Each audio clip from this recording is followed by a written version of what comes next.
오늘 우리에게 주신 하나님의 말씀은 신약성경 고린도전서 15장의 말씀입니다. 고린도전서 15장 12절에서 20절의 말씀입니다. 신약성경 282쪽에 있습니다.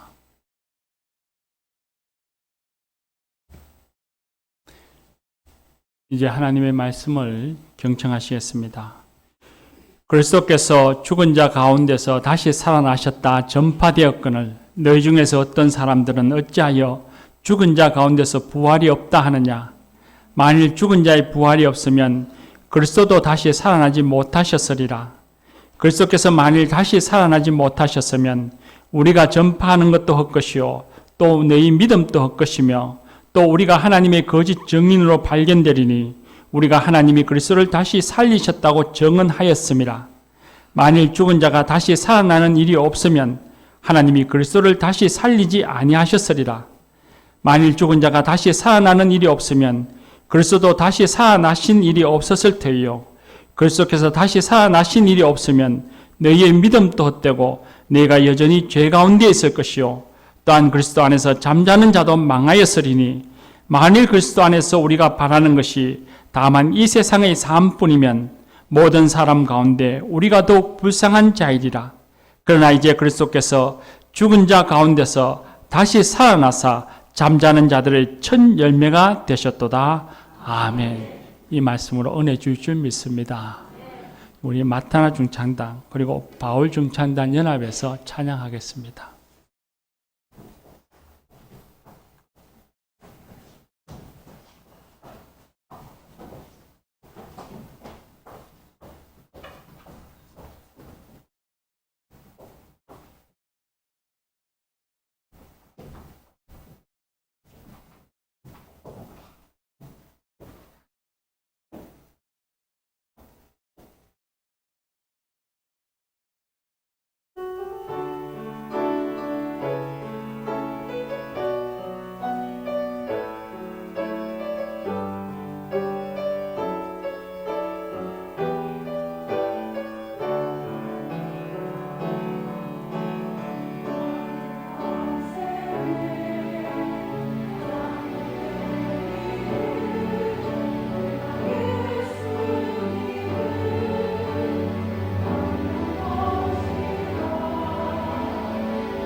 예수를 섬기며 사는 우리가 행복한 사람인 줄 믿습니다.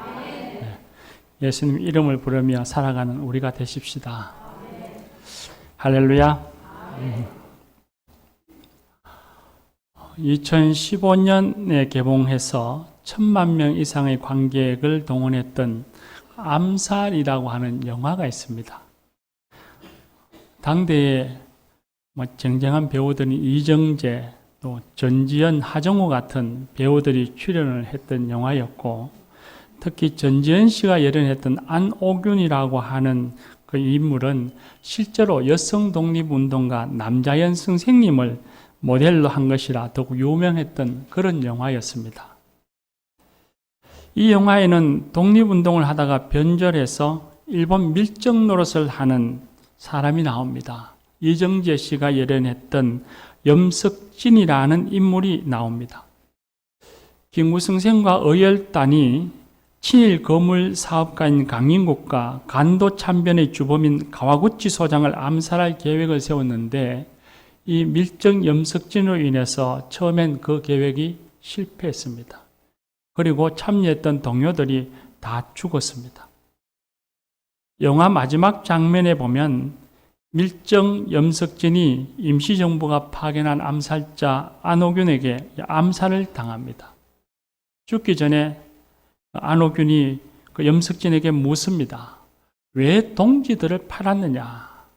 라고 물었더니 이 염석진이가 대답하기를 몰랐으니까, 해방될 줄 몰랐으니까, 그렇게 대답했습니다.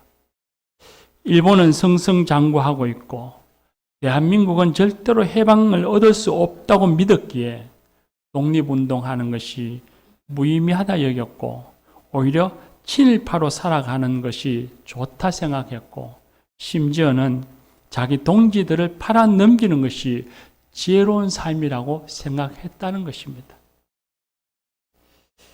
영화 대사이지만 염석진이가 말했던 해방될 줄 몰랐으니까 하는 이 말은 신앙인 된 우리의 삶에 큰 도전을 주고 우리의 삶을 한번 돌아보게 됩니다.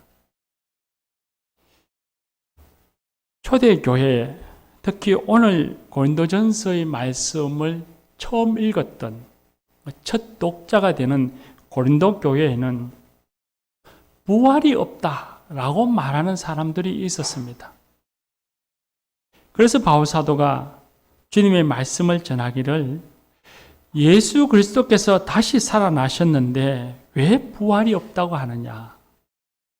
우리가 다시 사는 것이 없다면 하나님이 예수님을 다시 살리지 않았을 것이다. 만약 우리가 다시 사는 것이 없다면 우리는 여전히 죄 가운데 있으니 우리의 믿음이 헛것이요.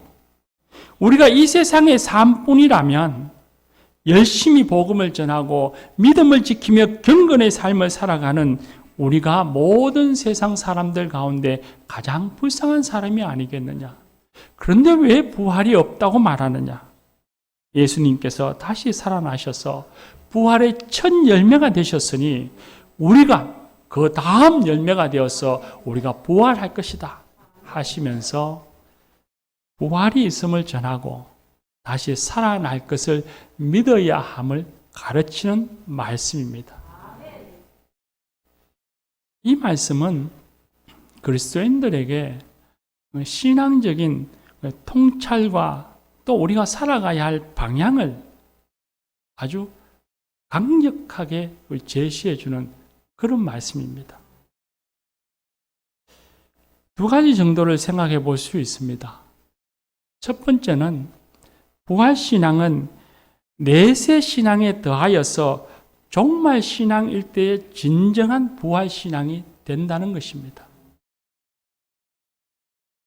현대 그리스도인들 가운데 많은 신앙인들이 다 예수님의 부활과 자신의 부활을 믿습니다.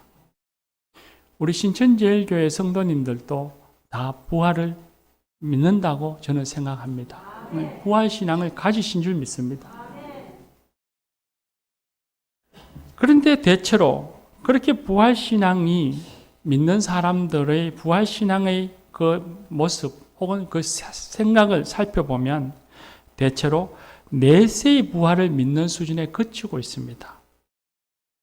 부활은 죽음 이후에 천국에서 맞이할 몸의 부활이니 당연히 내세의 신앙은 맞습니다. 이 세상이 아니라 저 세상에서 부활의 몸으로 하나님과 영원히 살 것이라 하는 것을 믿는 겁니다. 교리적으로도 틀린 것이 아니고 그런 내세 신앙이 틀린 것 아닙니다. 그러나 진정한 부활신앙, 온전한 부활신앙은 저 세상에서 맞이할 현실로서만 부활을 인식하는 것이 아니라 지금 여기에서 오늘 내가 살아가는 삶의 자리에서 어떻게 살아갈 것인가를 결정해주는 능력이 되어야 비로소 진정한 부활신앙이 되는 것입니다. 특히 오늘 우리가 읽은 성경의 말씀은 더욱 그런 의미를 갖고 있습니다. 사도 바울이 고린도전서 15장에서 부활신앙을 전하고 가르친 이유가 있습니다. 고린도 교회는 교회 내에서 여러 가지 분파로 나뉘어져서 서로 다투고 싸우면서 마음이 다 갈랐었습니다. 어떤 이는 아볼로파, 어떤 이는 바울파, 어떤 이는 게바, 베드로파, 어떤 이는 그리스도파, 그렇게 나누어서 싸웠습니다. 또한 어떤 이들은 음행하여서 교회의 거룩성을 더럽혔습니다. 또 어떤 이들은 자신이 믿음이 좋다라고 자랑하면서 우상에게 바쳐진 음식을 무분별하게 먹었음으로써 믿음이 연약한 사람들을 실족했습니다. 은사가 많은 교회였지만 교회 내에 크고 작은 문제와 분쟁으로 인해서 잠잠할 날이 없었고, 은사가 많았지만 받은 그 은사가 무용지물이 될 수밖에 없는 어린아이 같은 그런 신앙, 그런 교회였습니다. 사도 바울은 고린도전서를 읽어보면 이런 교회의 문제들을 조목조목 지적하고 난 이후에 고린도 교인들이 그리스도인답지 못하고 다양한 분쟁에 휩싸인 주된 이유는 교인들이 부활 신앙에 굳게 서 있지 못했기 때문이라고 생각했던 것입니다. 그래서 고린도전서 15장에 와서는 부활 신앙을 가르치고 언급하면서 부활 신앙에 서서 모든 교회의 문제와 논쟁들이 다 종식되어지고 부활 신앙으로 교회가 든든히 세워지기를 바랬던 것입니다. 사도 바울은 부활 신앙이 고린도 교인들에게 그 현재를 살아가는 삶에 강력한 윤리적인 동기를 가져다 주는 신앙이라고 생각했던 것입니다. 일제시대 때에 신사참배의 강요를 거부하고 순교하였던 주기철 목사님이 1933년에 평양 장로회 신학대학교, 지금의 서울에 있는 광나루에 있는 장로회 신학대학교의 전신입니다. 우리가 남북이 갈려지기 전에 우리가 평양 장로회 신학교가 먼저 세워졌고 그 장로회 신학교의 전신이죠. 그리고 주기철 목사님에게는 모교가 됩니다. 1933년에 모교에서 학생들 사경회 때에 설교자가 되어서 설교를 했습니다.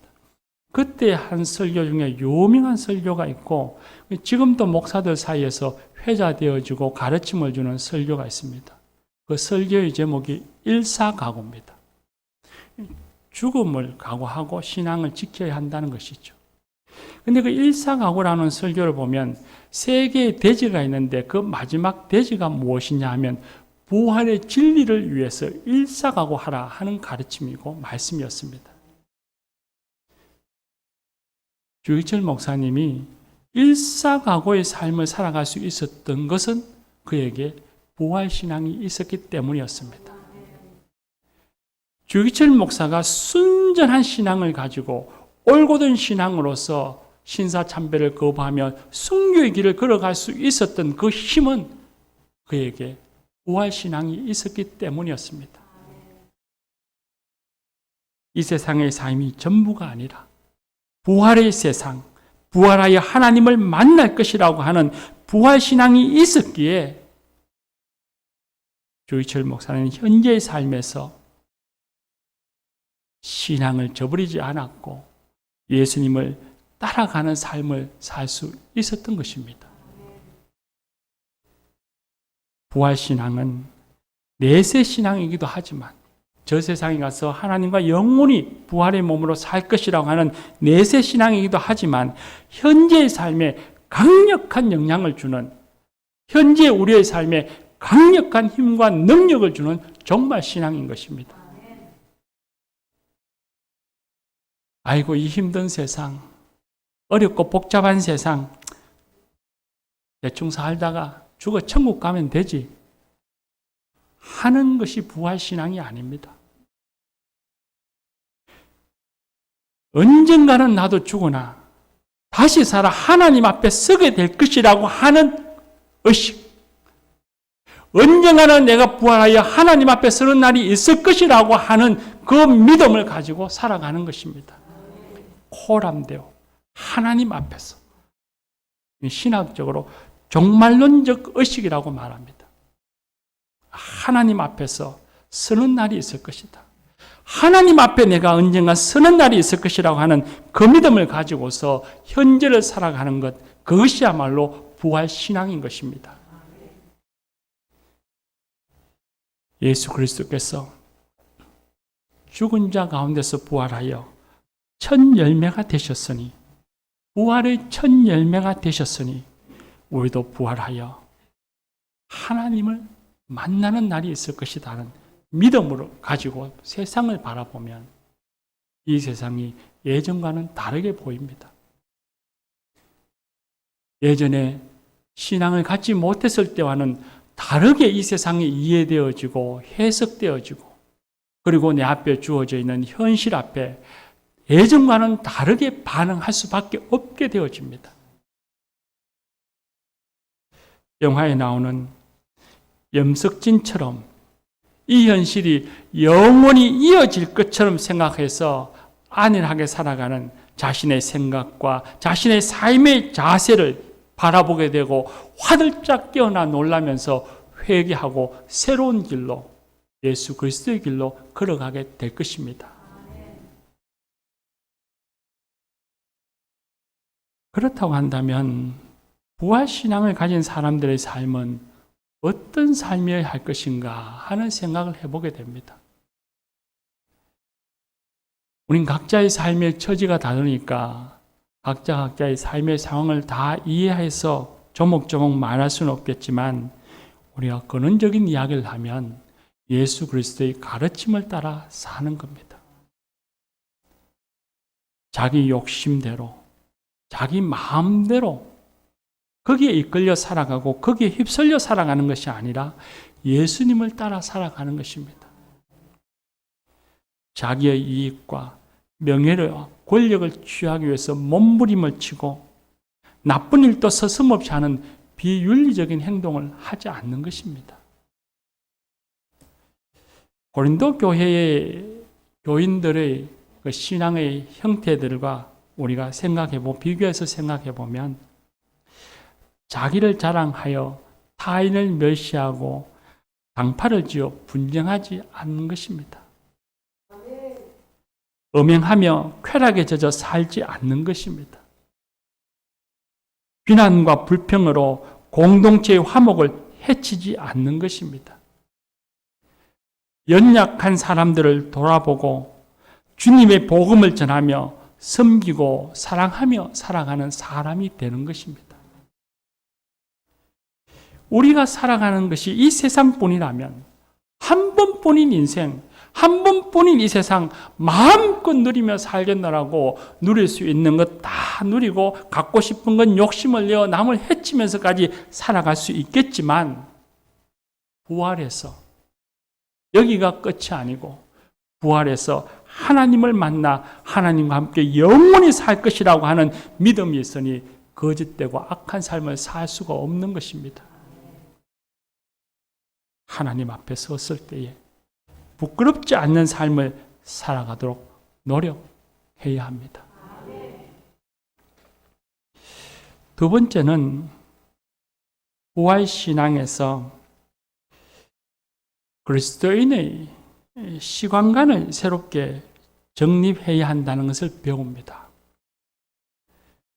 일반적으로 모든 사람들은 과거에서 현재를 살고 현재에서 또 미래를 향해서 살아갑니다. 그래서 우리는 과거, 현재, 미래라 그렇게 말을 하죠. 이런 시간과는 인생을 물리적인 시간으로 바라보는 것입니다. 근데 신앙인들은 그리스도 안에서 우리 이 시간관이 좀 다릅니다. 그리스도인은 과거에서 현재를 살지 않고 현재의 은혜의 빛에서 과거를 해석하면서 삽니다. 과거를 생각해 보면 그 과거에는 상처와 아픔이 있을 수 있습니다. 고통과 어려움이 있었던 과거, 심지어는 부끄러워서 다 지워버리고 싶을 정도의 과거도 있습니다. 그런데 그 과거도 현재의 은혜의 빛 아래에서 새롭게 이해하고 새로운 의미를 갖습니다. 지워버리고 싶을 정도로 아픈 과거가 있지만 은혜의 빛 안에서 보면 예수님을 만나고 예수님 안에서 하나님의 자녀가 되는 그 은혜 안에서 보면 과거에 아픔이 있었기 때문에 내가 오늘 하나님의 사람이 되었고, 내가 어려움이 있었기 때문에 지금 하나님의 자녀가 되었고, 지금 내 부끄러움이 있었기 때문에 내가 오늘 하나님의 사람이 되었노라 하는 그 은혜의 빛 안에서 바라보게 되면 과거가 주님을 만나게 해줬던 결정적인 요인이라 믿기에 오히려 그 과거를 감사함으로 기쁨으로 수용하게 되는 것입니다. 현재와 미래의 관계도 마찬가지입니다. 우리 일반적으로 현재를 살아가면서 미래를 열어갑니다. 그래서 사람들 생각은 다 동일하게 이렇게 생각하죠. 내일의 행복을 위해서 오늘 내가 열심히 살아보자 라고 말합니다. 오늘 열심히 살아야 내일 행복하다라고 생각을 합니다. 그런데 성경에서 기독교인의 시간과는 다르게 말씀합니다. 인생의 마지막 순간, 미래지요. 그 미래를 신앙의 눈으로 가서 보고 와서는 바로 지금 여기에서 그 미래의 삶을 살아가는 것입니다. 미래를 살아서, 현재를 살아서 미래를 열어가는 것이 아니고 미래의 삶을 당겨와서 현재의 미래의 삶을 사는 것입니다. 미래가 현재를 열고 미래가 현재의 삶을 결정하는 것입니다. 부활신앙. 부활은 미래의 일입니다. 그런데 부활의 미래를 우리가 믿음으로 보고 확신하기 때문에 그 미래를 당겨와서 내가 오늘 현재 부활의 삶을 사는 것, 그것이 부활신앙입니다. 살아가다 보면 우리는 어렵고 힘든 일들을 경험합니다. 특히 그리스도인으로서 믿음을 지키고 살아가는 일에 불편함이 여러 가지가 있습니다. 직장 다니는 분들은 직장의 동료들이 회식한다고 술집에 가면 빠질 수는 없고 술자리에 앉아서 꼬다놓은 보릿자루처럼 앉아서 있어야 되는 곤욕을 치르기도 하죠. 그리스도인이기 때문에 믿음을 지키고 살아가는 일에 어려움과 고난이 찾아옵니다.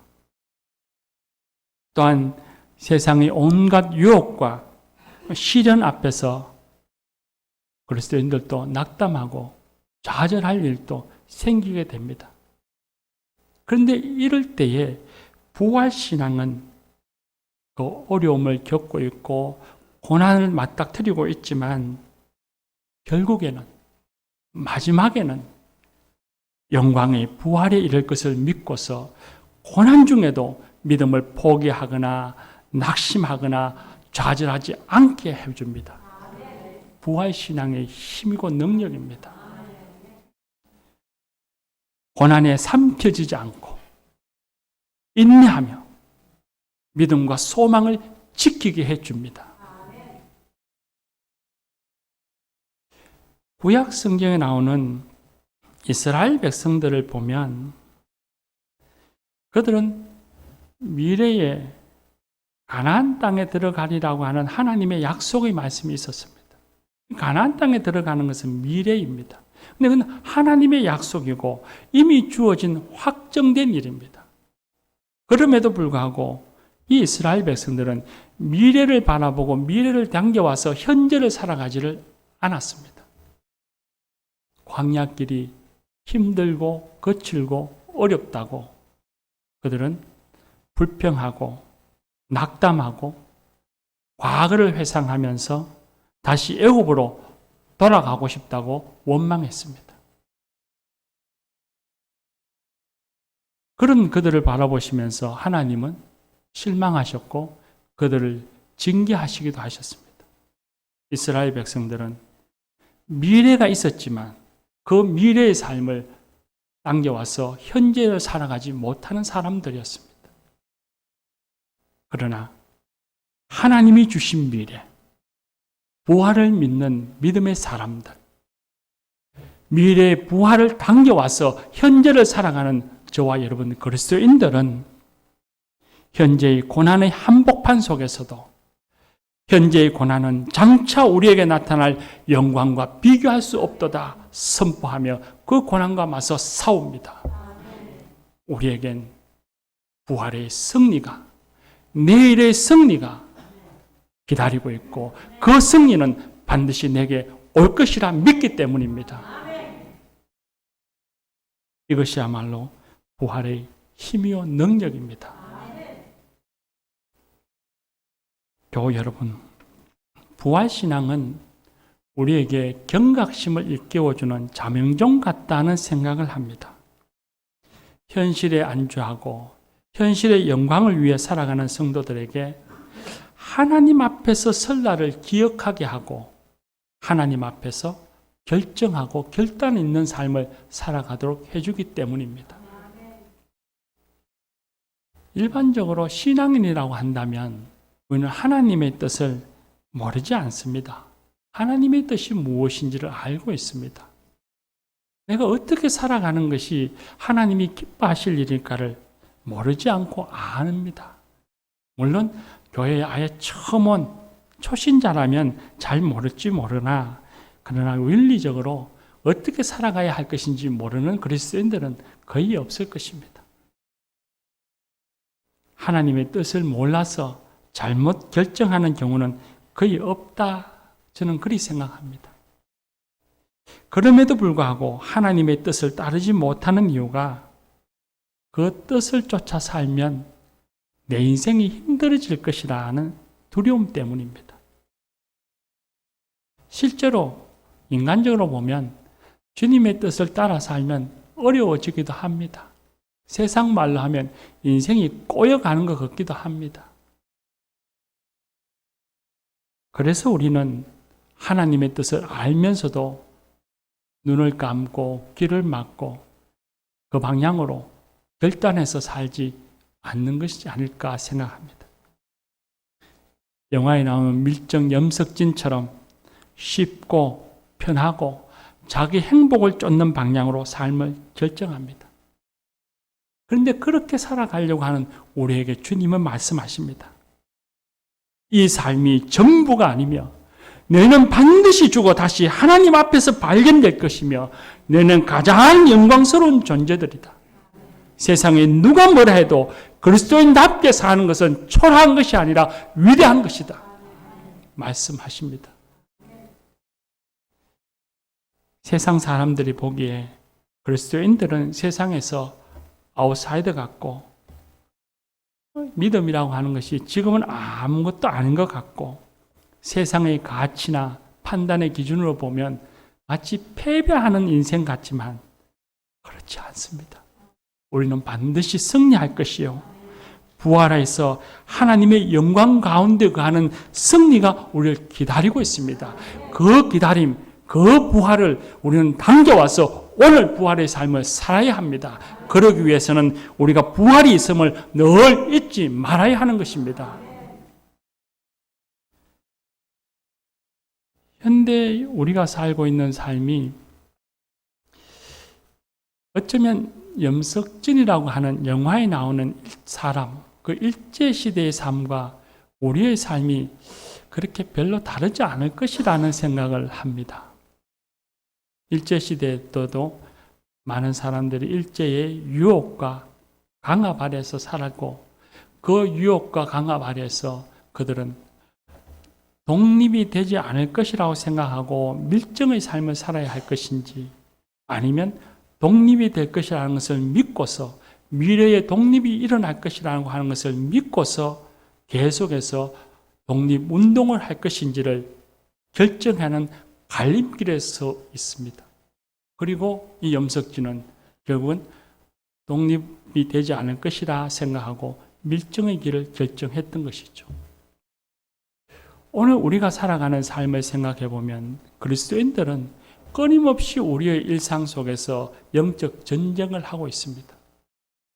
세상의 가치와 세상의 그릇된 습관과 세상의 그 악함은 우리를 계속해서 예수님을 따라가지 못하도록, 예수님을 부인하며 살도록 합니다. 돈을 쫓아서 살아가도록 합니다. 명예와 권력을 쫓아서 추구하며 살아가도록 유혹하고 우리를 시험 들게 합니다. 우리는 그런 영적 전쟁 앞에서 내게 부활이 있으니, 내가 하나님을 만날 날이 있으니 내가 주님의 길을 걸어가겠노라 할 것인지, 아니면 부활을 까맣게 잊고 안일하게 마치 부활이 없는 것처럼 내 마음대로의 길을 걸어갈 것인지 결정해야 하는 갈림길에서 우리는 매일매일 매순간 살아갑니다. 사랑하는 교우 여러분, 부활이 내 인생의 마지막 끝날, 그 어느 날에 반드시 이루어질 것이라는 것을 믿으십시다. 그리고 그때 나는 그 해방의 날, 그 영광의 날을 기뻐하며 맞이할 준비를 하며 살아가고 있는지 스스로를 물어보고 매일 매순간 부활의 삶을 살아가는 그런 저와 여러분이 되십시다. 기도합시다.